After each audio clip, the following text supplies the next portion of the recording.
होता है ना भाई, नौकरी चली जाती है आजकल, तो ये बहुत कॉमन है।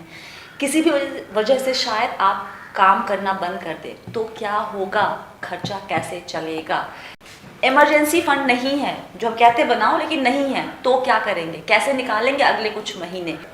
प्रॉब्लम क्या होता है कि जब जॉब लॉस है तो इनफ्लो बंद हो जाता है, और ये इनफ्लो बंद होता है लेकिन आउटफ्लो तो चालू है। करेक्ट। पहली बात तो ये है कि अगले एक हफ्ते या 15 दिन या एक महीना भी कैसे चलाओगे। बैंक अकाउंट में पैसे वो चला लिए, फिर तो आपको कुछ ना कुछ लिक्विडेट करना है। एफडी कर ले, डेट फंड कर ले। अगर ये सब नहीं किया तो अच्छी एसेट से उसको ही करना पड़ेगा। अभी इसके बाद में कैश फ्लो कैसे बढ़ाए? म्यूचुअल फंड वगैरह टाइप का जो निवेश है वो आप तोड़ेंगे, डेट, मतलब वो काफी सारे जरिए है। नेशनल सेविंग सर्टिफिकेट को बैंक में रख के उसके सामने या पोस्ट ऑफिस में रख के, तो ये हो गया कैश इनफ्लो को मेंटेन करने के लिए। दूसरा पार्ट है कि आपको वो वक्त में कोई बीमारी हो जाए तो एक बड़ा सा झटका ना लगे।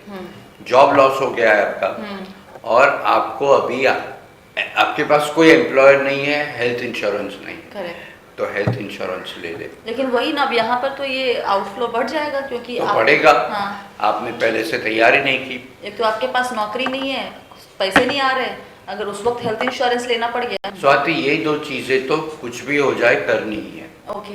मतलब आप प्रॉब्लम है तो है, लेकिन आप ये प्रॉब्लम को बढ़ा तो नहीं सकते। अगर ये नहीं किया तो प्रॉब्लम को भी बढ़ सकता है।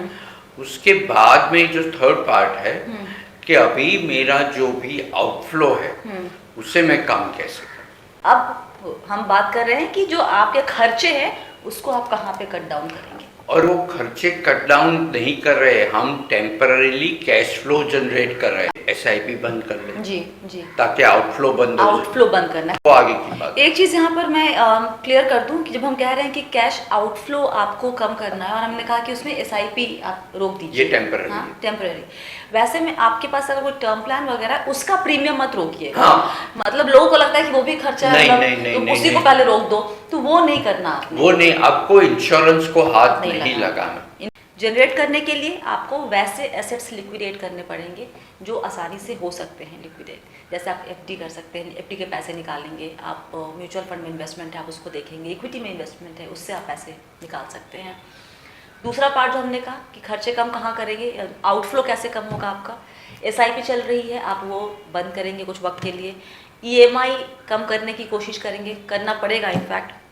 लंबा चल रहा है ये पूरा दौर अगर, तो आप सस्ते किराए वाले घर में शिफ्ट होने का सोचेंगे।